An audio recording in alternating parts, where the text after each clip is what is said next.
Welcome to the Forbidden Library podcast. I'm your host, Ben Carter.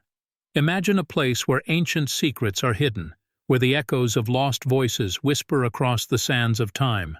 A place where the words of those long gone have been preserved, holding the potential to fundamentally alter our understanding of history and spirituality. This place is not a figment of our imagination. It is real. It was in the year 1945, in the arid landscape of Nag Hammadi, Egypt, where two brothers stumbled upon an earthenware jar while digging for fertilizer. Little did they know their humble discovery would soon shake the very foundations of theological understanding around the world. Their find, a cache of 13 papyrus books, held 52 texts, many of which were not recognized by the Orthodox Christian Church. These were the Nag Hammadi Scriptures, a collection of ancient texts that throw light on the diverse beliefs and practices of the early Christian era. Many of these scriptures were thought to have been destroyed during the early Christian struggle to define orthodoxy. Yet here they were, discovered in the desert by two unsuspecting brothers. The texts they unearthed were not written in Greek, the language of the New Testament, but in Coptic, a language of the common people of Egypt. This suggested that these scriptures held a different kind of knowledge, one that was not meant for the learned, but for the ordinary, everyday believer. Among the texts, they found the Gospel of Thomas, a collection of sayings attributed to Jesus. Unlike the Gospels found in the New Testament, the Gospel of Thomas does not contain a narrative of Jesus' life, death, and resurrection. Instead, it offers a collection of his teachings, many of which are not found in the canonical Gospels. Also discovered was the Gospel of Philip, a text that offers a startlingly different portrayal of Jesus' relationship with Mary Magdalene. This portrayal, far removed from the one accepted by Orthodox Christianity, raises questions about the nature of their relationship and offers a tantalizing glimpse into the diversity of early Christian thought. The Nag Hammadi Scriptures, like a Pandora's box, released a wealth of knowledge and understanding that had been buried, both literally and metaphorically, for centuries. These texts challenge the established narrative, offering a unique insight into the diversity and complexity of early Christian beliefs. They remind us that history is not a single, immutable story, but a rich tapestry woven from countless threads of human experience. To fully grasp the significance of the Nag Hammadi discovery, one must first understand the world in which these texts were created and later suppressed. The Nag Hammadi Scriptures belong to a period in history that was rich in religious and philosophical diversity, a time when Christianity was not a single, homogeneous religion, but a multitude of sects, each interpreting the teachings of Jesus in their own unique ways. It was the 2nd to the 4th centuries, a dynamic period known to scholars as Late Antiquity. The Roman Empire, once a bastion of polytheistic beliefs, was witnessing a profound transformation. The teachings of a certain carpenter from Nazareth were gaining ground, altering the religious landscape of the empire and beyond. Yet this was not the Christianity we are familiar with today. It was fluid, diverse, and often controversial. In this era of religious flux, a group known as the Gnostics emerged. The term Gnostic comes from the Greek word gnosis, meaning knowledge. However, this was not knowledge in the conventional sense. Gnostics sought a special, hidden understanding, a divine revelation that they believed could lead to salvation. For them, Jesus was not simply a Messiah, but a divine guide who revealed the knowledge necessary for the spiritual transformation of the individual. The Gnostics were prolific writers, producing a multitude of texts that expressed their unique understanding of Christianity. However, as the 4th century dawned, a more standardized form of Christianity began to take shape under the aegis of the Roman Empire. The bishops of this increasingly orthodox Christianity viewed the Gnostic texts as heretical, a threat to their authority and the unity of the Church. As a result, these texts were condemned and many were destroyed. Yet the scriptures found in Nag Hammadi are proof that some of these texts survived, hidden away, perhaps by a group of monks from a nearby monastery who sought to protect these precious manuscripts from the wave of orthodoxy that was sweeping across the Christian world. These texts, written in the everyday language of the common people, were likely meant for a broad audience, making the teachings of Jesus accessible to all, not just the learned elite. Thus, the Nag Hammadi Scriptures stand as a testament to a time of extraordinary religious diversity and intellectual exploration, a time when the teachings of Jesus were interpreted in manifold ways. They offer us a window into a world of Christianity that defies our established understanding, revealing a faith that was as diverse and complex as the people who practiced it. They also remind us of the power of orthodoxy and how it can shape and even erase history. But most importantly, they show us that even in the face of such erasure, fragments of the past can still survive, waiting to be discovered and to tell their story. Let us now delve deeper into the heart of the matter, the Nag Hammadi Scriptures themselves. Found in 13 leather-bound papyrus codices, these texts comprise 52 separate works. They are written in a form of the Egyptian language known as Coptic, a language that was widely spoken in Egypt during the time these texts were likely composed and transcribed, possibly as early as the 2nd century. The codices are not uniform in their contents. Some contain only a single work, while others are compilations of several different texts. The works themselves are diverse in nature, ranging from reinterpretations of biblical texts, to treatises, to apocalyptic visions, and even to letters. Each is a unique expression of Gnostic thought, offering a different take on the teachings of Jesus and the nature of the divine. One of the most famous texts among the Nag Hammadi Scriptures is the Gospel of Thomas, a collection of 114 sayings attributed to Jesus. Unlike the Gospels of the New Testament, which narrate the life, death, and resurrection of Jesus, the Gospel of Thomas presents Jesus primarily as a teacher of wisdom. It is a text that invites the reader to seek a deeper, hidden understanding, echoing the Gnostic emphasis on the pursuit of knowledge for spiritual transformation. Another significant text is the Secret Book of John, which presents a complex cosmology in which a divine feminine entity named Sophia plays a pivotal role. This text also contains an alternative version of the creation and fall of Adam and Eve, emphasizing the theme of divine knowledge hidden from humanity by a jealous creator.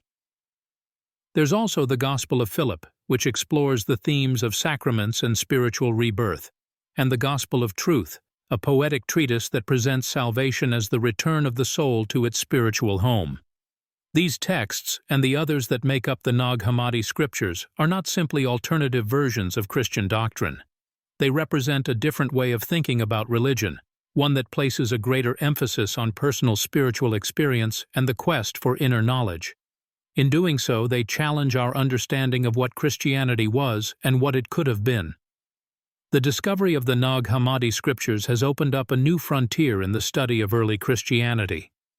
These texts, once deemed heretical and suppressed by the orthodoxy, are now recognized as valuable sources of information about the diversity of beliefs and practices in the early Christian world.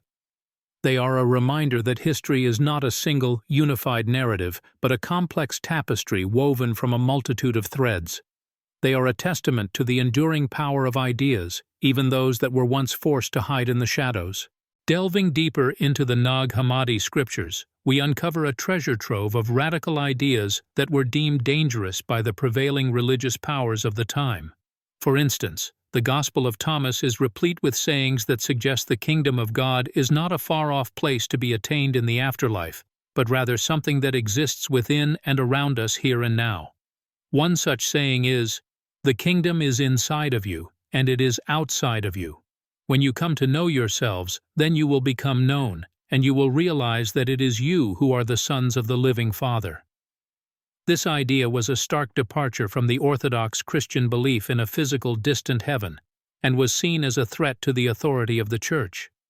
If the kingdom of God is within every individual, then each person has direct access to divine truth without the need for a priestly intermediary. This concept, touted by the Gnostics, posed a direct challenge to the power structure of the Church. The Secret Book of John, another text from the Nag Hammadi collection, further subverts traditional Christian narratives. It portrays the Creator God, known as the Demiurge, as an ignorant and flawed being who is unaware of the superior divine realm from which he originates. His creation of the material world is depicted as an act of arrogance and ignorance, not of divine will. This text also presents a radically different interpretation of the biblical story of Adam and Eve. In this version, it is the serpent, the supposed villain in the Orthodox story, who is the hero, offering Adam and Eve the knowledge that the Demiurge has kept from them. The Gospel of Philip, meanwhile, explores the concept of sacraments, but in a very different light to traditional Christian practices. It suggests that true sacraments are not ritual actions performed by a church, but transformative experiences that occur within the individual. These ideas, and many others found within the Nag Hammadi Scriptures, were seen as deeply subversive by the early Christian church. They challenged the authority of the church, the special status of its leaders, and the established interpretations of sacred stories. It is no wonder, then, that these texts were condemned as heretical. Yet their survival in a jar in the Egyptian desert suggests that these ideas could not be entirely suppressed. They live on, inviting us to question, explore, and seek our own understanding of the divine. Despite their controversial content and the subsequent efforts to erase them from history, the Nag Hammadi Scriptures have proven to be historically and physically authentic. The documents were written in Coptic, a language that was widely spoken in Egypt from the 2nd to the 17th centuries. The manuscripts themselves have been carbon dated to the 4th century, and their contents align with other known Gnostic texts from the same era. Moreover, the physical characteristics of the Nag Hammadi codices, that is, their material form and the manner of their preservation, are consistent with other ancient texts. The codices are made of papyrus, a paper-like material made from the pith of the papyrus plant, which was commonly used in the ancient world for writing. They are bound in leather, as was typical for books in antiquity. The writings are in a codex form, which is essentially an early version of a book, with pages bound together along one edge. The codex was a relatively new invention in the 4th century, having only come into widespread use in the 3rd century. This form was particularly popular among Christians, who used it for their sacred texts. The use of the codex form for the Nag Hammadi Scriptures suggests that the people who wrote and read these texts saw them as authoritative and important. The manner of the codices' preservation also speaks to their authenticity. They were found buried in a large earthenware jar, a common method of storing valuable items in the ancient world. The fact that these texts were preserved in this way indicates that they were treasured by those who hid them, despite the danger associated with possessing heretical texts. Historically, the themes and teachings within the Nag Hammadi Scriptures align with what is known about Gnostic beliefs from other sources. The concepts of a divine spark within each individual, a flawed and ignorant creator God, and a radically reinterpretation of biblical narratives are all consistent with the Gnostic tradition. In addition, many of the specific texts within the Nag Hammadi Scriptures have parallels in other Gnostic writings. For instance, the Secret Book of John shares many similarities with the Apocryphon of John, a Gnostic text that was discovered separately from the Nag Hammadi codices. These parallels suggest that the Nag Hammadi Scriptures are part of a wider tradition of Gnostic thought and literature. Overall, the physical and historical evidence confirms the authenticity of the Nag Hammadi Scriptures. These texts offer a fascinating glimpse into a strand of early Christianity that was suppressed and nearly forgotten, but has now been brought back into the light. The journey of the Nag Hammadi Scriptures from their hidden resting place in the Egyptian desert to the public eye was fraught with hurdles. It was a journey steeped in intrigue, with the texts facing suppression, censorship, and gatekeeping at every step. The discovery of these scriptures in 1945 was initially seen as a boon for the world of academia. However, the excitement soon turned into a bitter struggle for power and control. The Egyptian government, under the aegis of the Department of Antiquities and the Coptic Museum in Cairo, laid claim to the ownership of the discovered texts. In the post-colonial climate of the time, the Egyptian authorities were adamant about retaining control over their cultural heritage. Thus, the Nag Hammadi Scriptures became a pawn in the power dynamics of the academic world. In the midst of this tug-of-war, the actual study and dissemination of the texts were put on the back burner. The scriptures remained largely inaccessible, locked away in the vaults of the Coptic Museum. Scholars eager to study these texts were met with resistance and red tape, their requests for access often denied or delayed indefinitely. This gatekeeping served to shroud the Nag Hammadi Scriptures in an even deeper layer of mystery and obscurity. This period of suppression was not unique to the Nag Hammadi texts, but mirrored a wider trend in the treatment of Gnostic literature. Gnostic teachings have historically been deemed heretical by mainstream Christian denominations.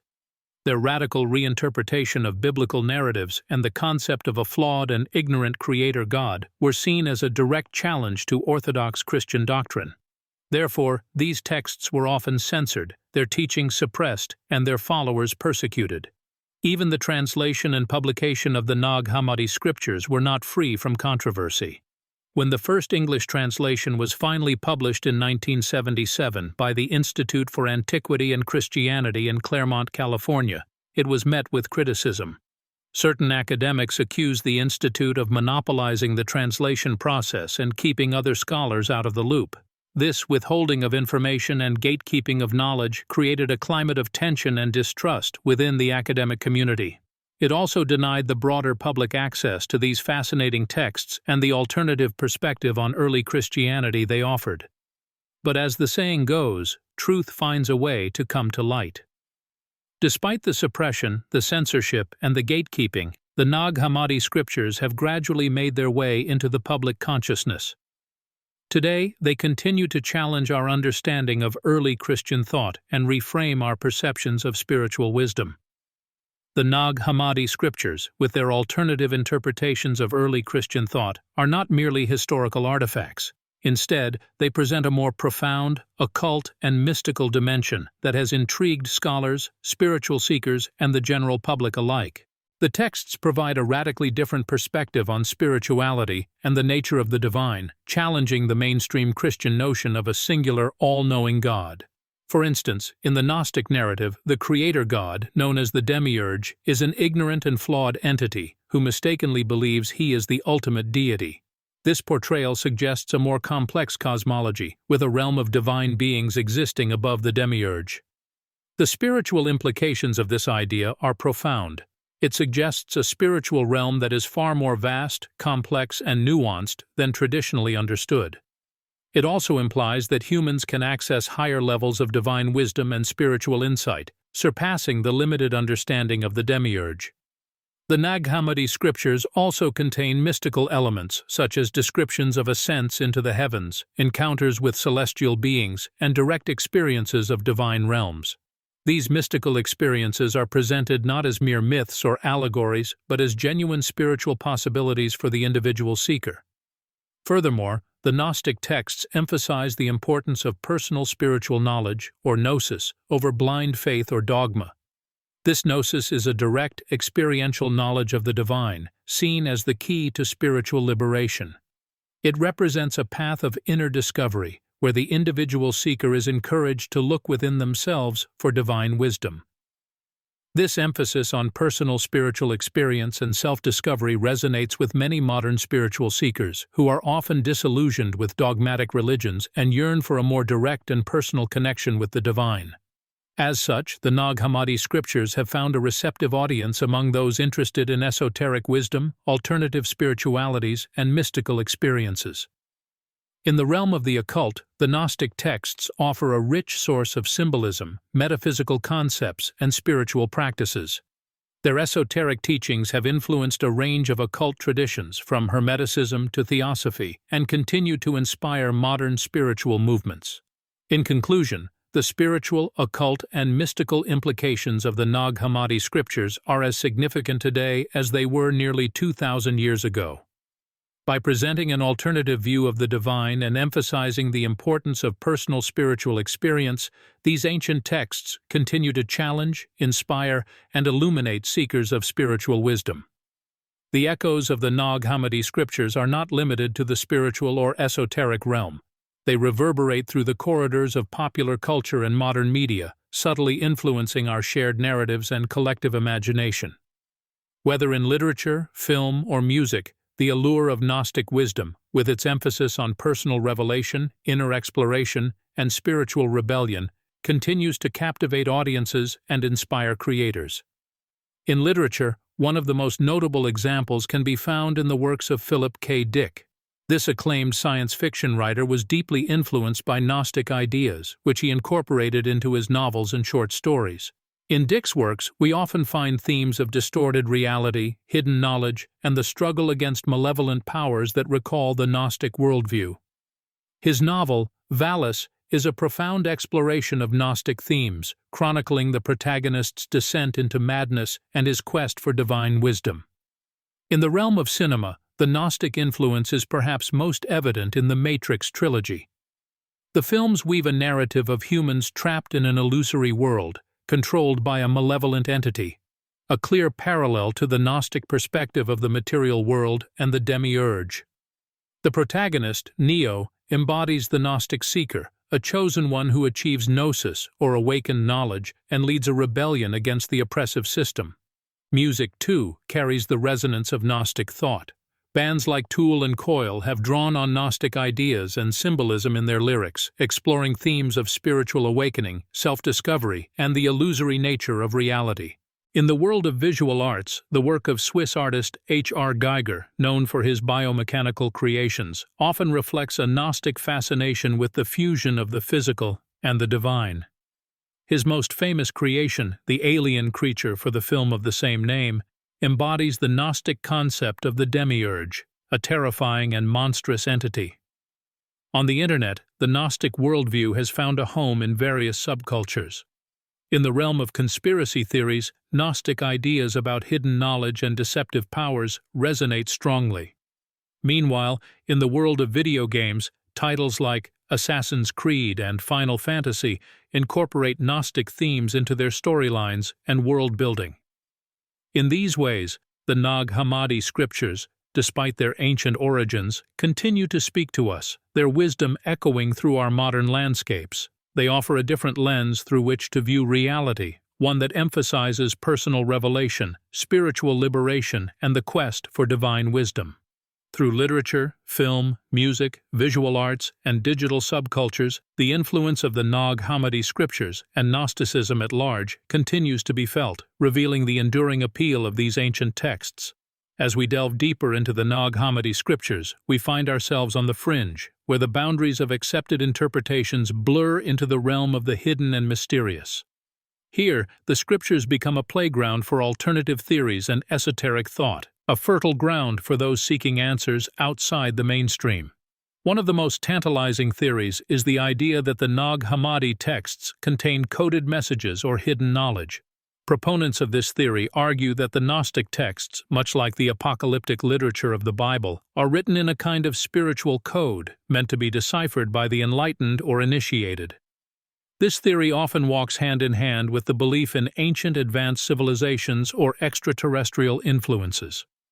In this context, the Gnostic worldview is seen not as metaphorical or philosophical, but as literal truth, a record of humanity's past encounters with divine or alien entities.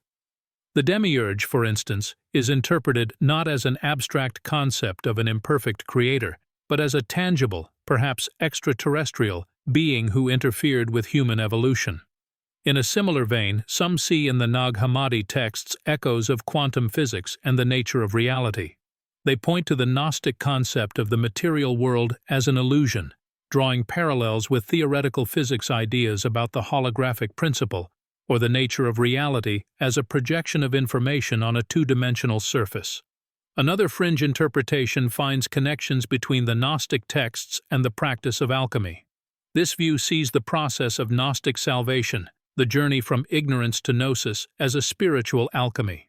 Just as the alchemist seeks to transmute base metals into gold, the Gnostic, through the process of self-knowledge and spiritual transformation, seeks to transmute the base human self into a divine being. These theories, while often dismissed by mainstream scholars, are a testament to the enduring fascination and enigmatic nature of the Nag Hammadi Scriptures. They reflect our inherent desire to seek meaning, to connect the dots, to uncover hidden truths. Whether they hold water or not is, of course, a matter of personal belief.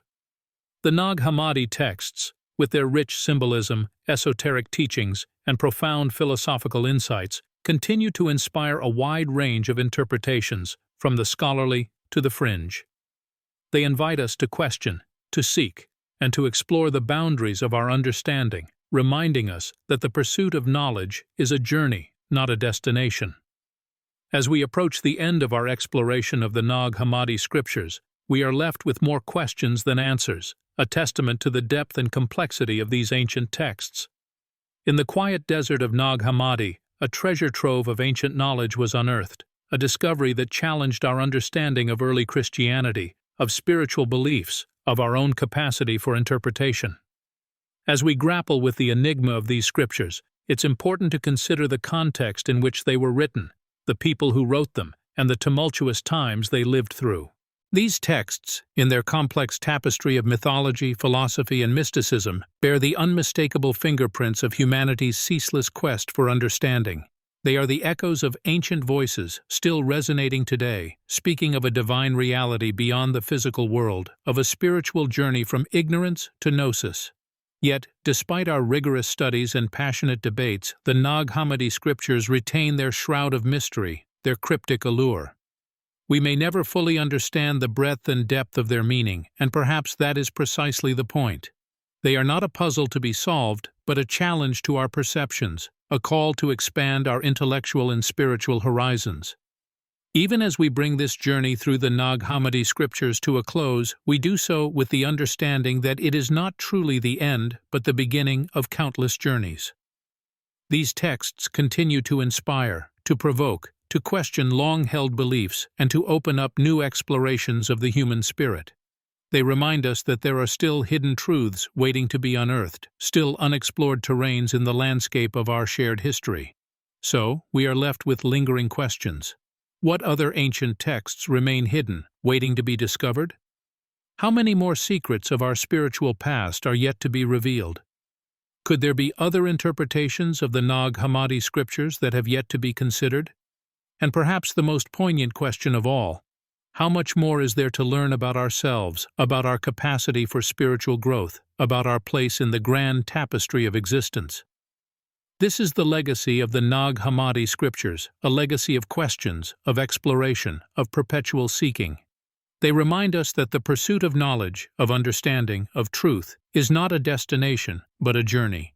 And as we continue our journey, guided by the echoes of ancient wisdom, we are bound by one profound certainty, that the thirst for knowledge, for understanding, for truth, is one of the defining traits of our species. And so we journey on, into the unknown, ever seeking, ever questioning, fueled by the enduring enigma of the Nag Hammadi Scriptures. Thanks for listening. This has been the Forbidden Library Podcast. If you enjoyed today's episode, be sure to follow us wherever you listen to podcasts. And if you'd like to support the show, subscribe to the Forbidden Knowledge Network on Patreon. Subscribe now.